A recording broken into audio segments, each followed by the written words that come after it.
Donc, Marouba Fall, professeur de français de formation, et j'ai enseigné dans plusieurs établissements scolaires. D'abord le CMTFI qui m'a inspiré la collégienne, ensuite Blaise Diagne, ensuite Seydina Limamoulaye. J'ai été proviseur du lycée Léopold Sédar Senghor et du lycée Galandou Diouf de Mermoz. J'ai été aussi conseiller au département de l'éducation sous Moustapha Souran. Actuellement, je suis le président de l'association des parents d'élèves du lycée Seydina Limamoulaye. À mes heures perdues, j'écris. Je ne suis pas un écrivain, je dis que je suis un écrivain parce que je suis quelqu'un qui écrit toujours.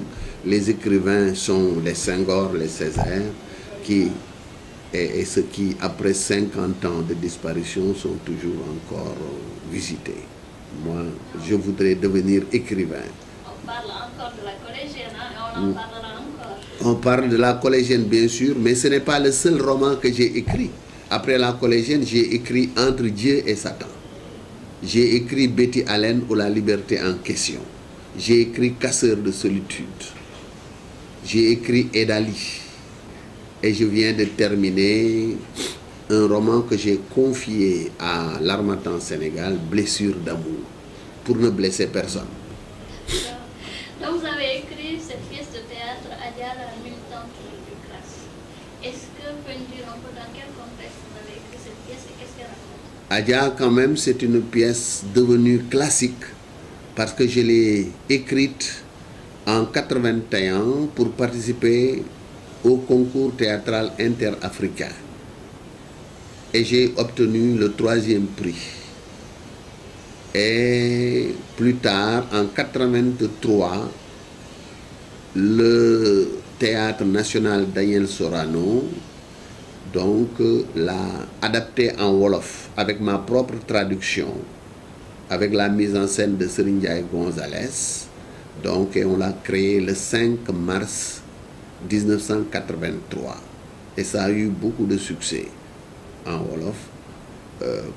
Après, on l'a publié en 1985 par les NEA, Nouvelles Éditions Africaines du Sénégal.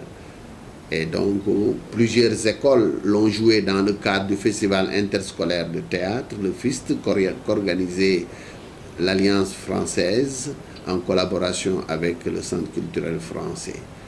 Et l'année dernière, en 2019, une troupe privée, le Guedj Mbambulaan de Alioune Badara Diouf, l'a encore joué en Wolof dans le cadre de la journée mondiale du théâtre, le 27 mars au Grand Théâtre. C'est dire que c'est une pièce quand même qui fait son bonhomme de chemin, et c'est une pièce qui est inscrite au programme d'enseignement, au programme officiel d'enseignement du français dans les collèges et les lycées du Sénégal. Donc voilà ce qui m'a inspiré. Donc je suis allé à un meeting où j'ai rencontré 2 types de femmes, l'une qui parlait en français, l'autre en Wolof. Celle qui parlait en français, c'était Adja Léna Diagne Fall, je crois, et l'autre c'était Adja Aram Diène. Quand Adja Léna parlait, les dames là se curaient les dents, somnolaient. Mais quand Aram Diène, avec sa prestance physique et son aura, a pris la parole, vous avez vu, tout le monde écoutait. Et je me suis dit, mais tiens, ceux qui parlent en politique, en Wolof, font une meilleure communication.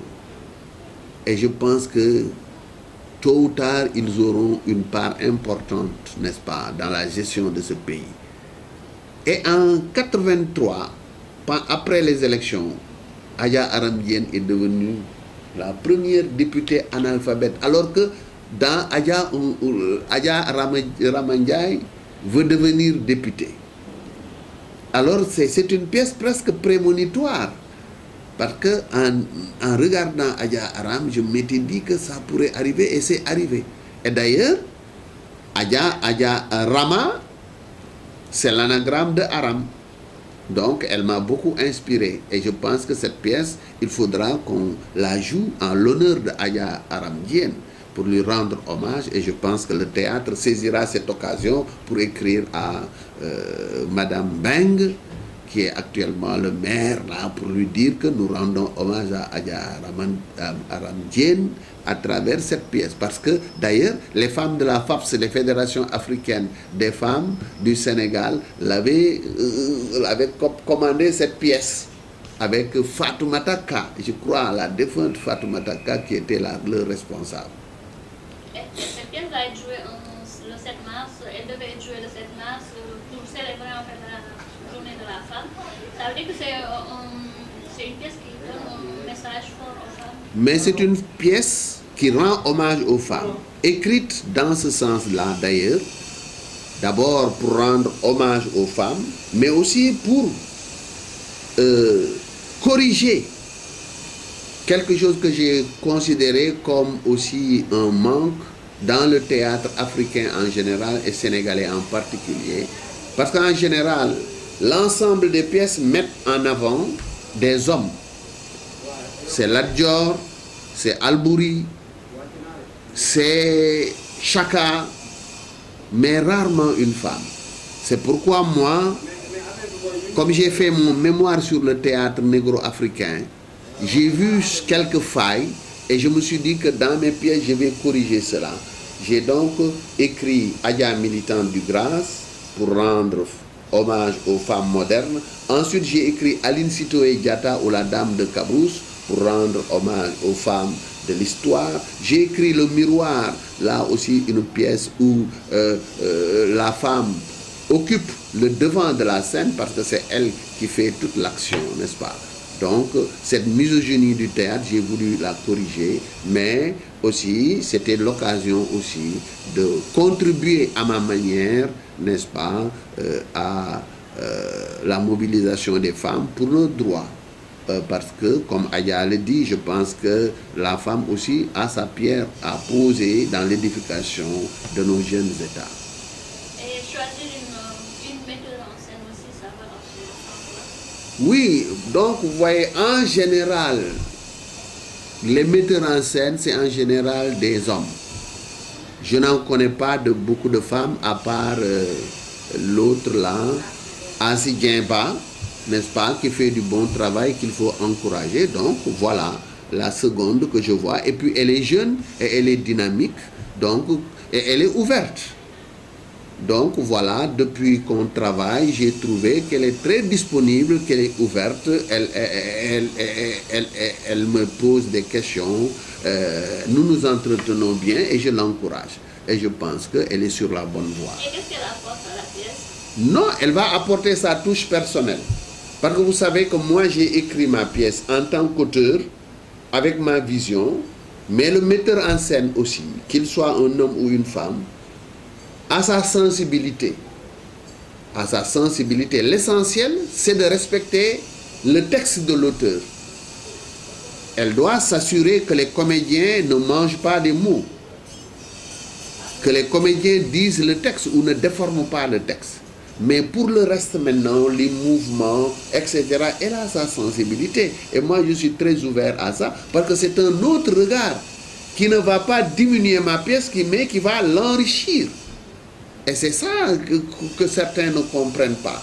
Parce qu'entre metteur en scène, comédien et auteur, ça doit être une complicité. Je vous raconte une anecdote. Ici, on a joué il y a longtemps du vivant de Douta Seck, une de mes pièces radiophoniques, toujours pour Radio France Internationale. Mais à un moment donné, Douta Seck est venu me dire, mais il y a un mot, ce mot-là, je ne peux pas le mettre en bouche. Est-ce qu'on ne peut pas le remplacer par tel autre mot? Mais quand j'ai vu que ça ne changeait rien à l'esprit de mon texte, j'ai dit ok. Parce que d'ailleurs l'idéal, c'est avant de publier une pièce de théâtre, il faut la laisser jouer. Je le disais tout à l'heure au directeur général, la version que nous avons de la tragédie du roi Christophe, ce n'est pas la version originale. C'est la version après la mise en scène de Jean-Marie Serrault. Parce que quand vous êtes devant la scène et que vous voyez les comédiens jouer, même vous-même, vous pouvez vous remettre en question. Parce que le texte peut porter des anomalies. D'ailleurs, on a vécu ça avec elle et moi, Ndeye Fatou Cissé, parce qu'il y a un moment où Aya disait son petit déjeuner pour son mari, alors que c'est de son petit déjeuner à elle qu'elle devait parler. Le texte écrit son alors que c'était mon. Alors, parce que je n'ai jamais remarqué ça, parce que la pièce, on l'a toujours jouée devant moi en Wolof. Mais quand on l'a jouée en français, j'ai vu qu'il y avait des contradictions, qu'il fallait corriger. Donc, vous voyez que il est bon que le comédien, que le metteur en scène et l'auteur se mettent ensemble. Parce que la meilleure définition que j'enseigne toujours à mes élèves, c'est le théâtre est un art collectif destiné à la collectivité. Un art collectif, ce n'est pas un art individuel. Quelqu'un ne peut pas venir écrire le texte, le mettre en scène et le jouer. Ça tue le théâtre. Voilà. Et aujourd'hui, est-ce que le message de cette pièce est toujours actuel? Oui, si ce n'était pas actuel, mais on ne l'aurait pas remis sur la table. Parce que c'est une pièce écrite depuis 81. Qu'est-ce qui fait son actualité? Jouée en 1983 et inscrit au programme officiel des classes de 5e dans les lycées et collèges. Mais quand les comédiens, quand ils jouent ça, ils me disent, mais on dirait que c'est aujourd'hui qu'on l'a écrite cette pièce. Parce que c'est ça aussi. C'est pourquoi j'invite toujours les comédiens, qu'ils soient des comédiens professionnels ou amateurs, de s'intéresser aux textes d'auteur. Parce que les textes d'auteur garantissent l'universalité. Parce qu'on ne doit pas écrire des pièces qu'on appelle des pièces de consommation immédiate, comme des mouchoirs jetables. On les utilise aujourd'hui et demain on les a oubliés. Mais quand c'est une bonne pièce, vous pouvez, jusque tant qu'il y aura la politique et les femmes, cette pièce sera actuelle. Et partout dans le monde, la revendication de Aya, c'est la revendication de toutes les femmes. Vous avez vu pourquoi aux États-Unis on a nommé Trump. C'est parce qu'on ne voulait pas d'une femme comme président des États-Unis. Voilà pourquoi qu'on s'est trompé et qu'on a mis Trump, qui risque de nous créer des problèmes sérieux. D'accord. Là maintenant, ce qu'on voit, c'est que le théâtre est surtout, en fait, je ne dis pas que le théâtre a quitté les salles, mais c'est plus sur YouTube qu'on retrouve du théâtre au Sénégal. Oui, donc voilà. Donc moi je pense qu'on peut, avec des femmes de bonne volonté et des hommes de bonne volonté, comme Ndeye Fatou et le directeur général Saïd Samb et leurs collaborateurs, relever le défi. Parce que le bon théâtre, c'est le théâtre qui se fait sur scène devant un public.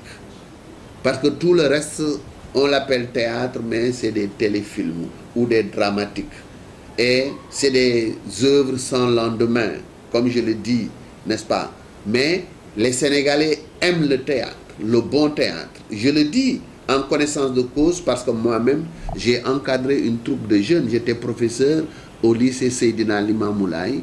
Et cette pièce, Aya, je l'ai jouée avec le Météo-Théâtre, une troupe que j'avais formée. J'ai joué le Miroir avec mes élèves. J'ai joué la Méprise. Nous avons joué 20 fois. Et les publics, les mêmes personnes sont venues 20 fois parce que c'était bien.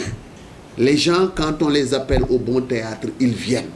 Et ils en redemandent toujours. Même aujourd'hui, on me demande de remettre sur le tapis le Météo-Théâtre, mais je n'ai pas le temps de le faire. Et comme j'ai dit, je ne veux pas être à la place du metteur en scène et des comédiens, tout simplement. Mais je pense qu'avec Saïd et ses collaborateurs, on va de toute façon profiter pour essayer de relever le défi. Il ne s'agit pas de jouer une pièce une seule fois et de le mettre au tiroir, mais je pense que cette pièce, on peut jouer ça durant toute l'année, à travers les régions, dans les écoles, dans les espaces, parce que c'est une pièce adaptée à toutes les scènes.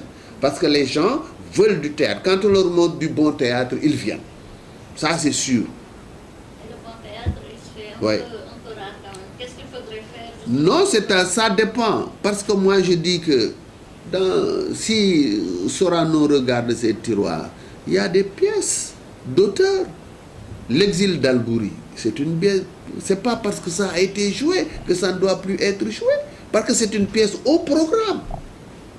inscrite au programme. Donc, ne serait-ce que pour les étudiants et les élèves, on doit rejouer cette pièce-là. Chaque année, donc, on doit le rejouer.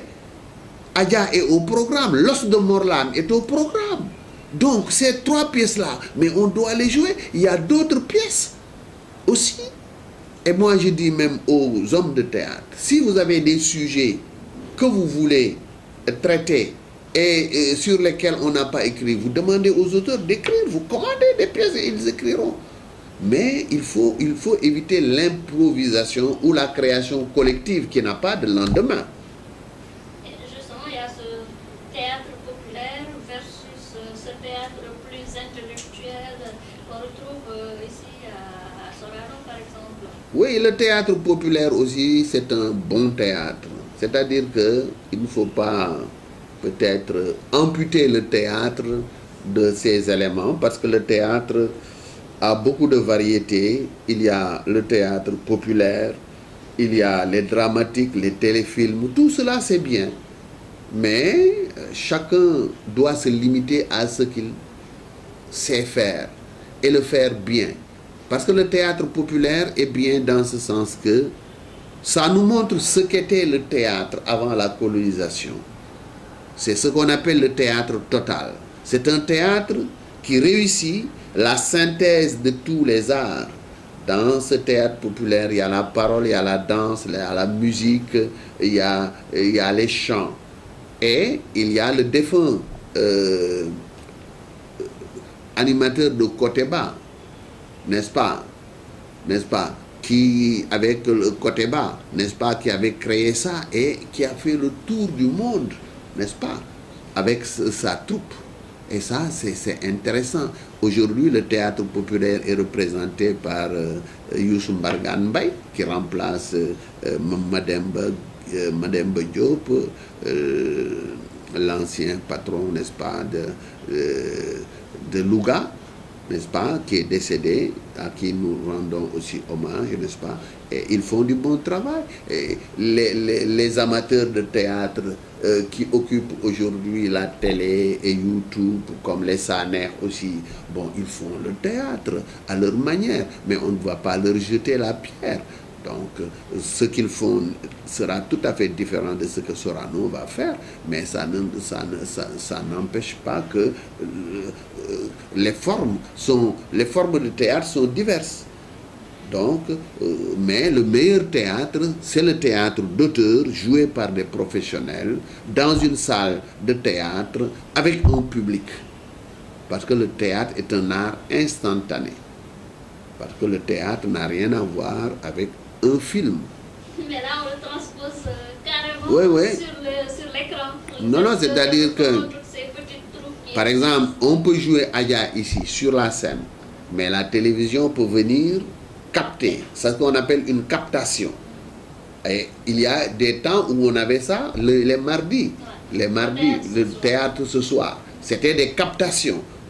Pourtant, nous pouvons faire ça, par exemple, pour faire de l'argent aux comédiens. Quand on a joué beaucoup une pièce, n'est-ce pas, on peut faire une captation et permettre, n'est-ce pas, à tout le monde d'avoir... On vend ça aux télévisions et les télévisions passent ça. C'est bien, c'est ça.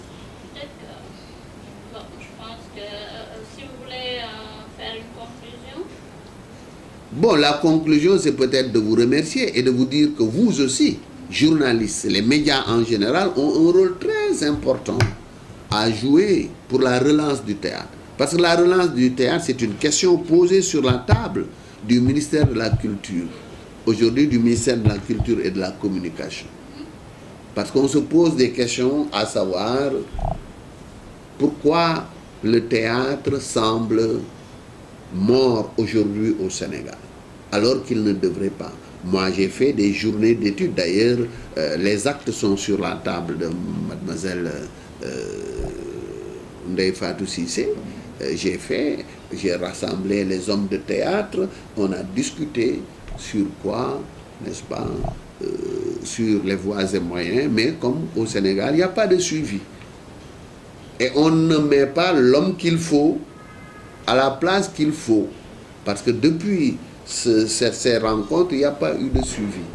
Mais il y a des stratégies qui vont permettre que le théâtre, n'est-ce pas, revienne au devant de la scène. Et surtout, quand on implique les jeunes, surtout le théâtre scolaire, le théâtre, parce qu'il y a un temps, c'était très vivant, n'est-ce pas? Mais il ne faut pas laisser aux autres aussi le soin de faire ce que nous devons faire. Parce que j'ai parlé du Festival interscolaire de théâtre. C'était l'Alliance française et l'Institut français.